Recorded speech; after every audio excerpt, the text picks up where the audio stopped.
بسم اللہ الرحمن الرحیم۔ السلام علیکم 9 کلاس، کیسے ہیں آپ؟ تو میں آپ کو سوال نمبر 8 بتاؤں گی آج۔ امتحان کی تیاری کے سلسلے میں اپنے چھوٹے بھائی کے نام خط لکھیں جس میں اسے بتائیں کہ امتحان کی تیاری کس طرح کرنی چاہیے، ٹھیک ہے؟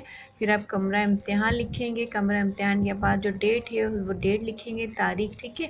اس کے بعد آپ اپنے دوست کا نام لکھیں گے اور اس کے بعد آپ کے دوست کے نام کے بعد آپ السلام علیکم لکھیں گے۔ اس کے بعد آپ شروع کریں گے لکھنا کہ تمہارا خط ملا، پڑھ کر خوشی ہوئی کہ تم سالانہ امتحان کی تیاریوں میں مصروف ہو، اللہ تمہیں کامیاب کرے، آمین۔ میں طویل خط لکھ کر تمہارا قیمتی وقت ضائع نہیں کرنا چاہتا، ہاں اپنے تجربے کی روشنی میں اہم مشورہ دینا چاہتا ہوں، وہ یہ کہ عام طور پر سائنس کے طلباء سائنس کی مضامین کو مشکل سمجھ کر پورے سال انہی میں محنت کرتے ہیں اور لازمی مضامین خصوصاً اردو وغیرہ کو آسان سمجھ کر چھوڑتے رہتے ہیں، ٹھیک ہے؟ تو آپ کو پتہ ہے کہ سائنس کے مضامین مشکل ہوتے ہیں تو بچے اسی میں لگے رہتے ہیں، ٹھیک ہے؟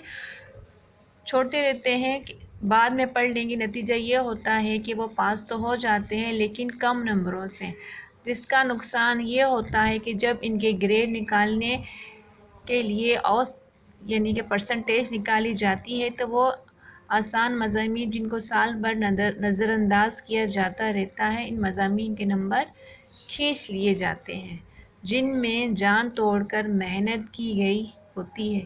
اس طرح طالب علم کی پورے سال کی محنت برباد ہو جاتی ہے، ٹھیک ہے؟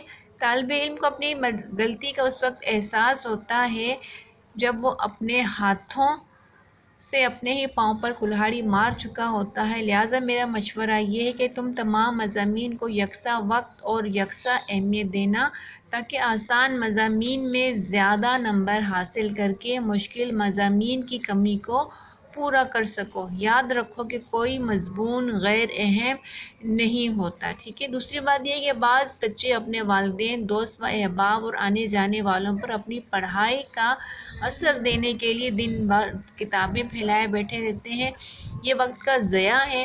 تھوڑا وقت پڑھو لیکن پوری توجہ اور یکسوئی کے ساتھ پڑھو، خصوصاً عشاء اور فجر کی نماز کے بعد کا وقت بہت عمدہ ہوتا ہے۔ امید ہے کہ میرے مشورے پر آپ غور کرو گے۔ تو میرے بچوں، یہ جو تھا یہ آپ کا لیٹر تھا جو موسٹ امپورٹنٹ ہوگا، ٹھیک ہے؟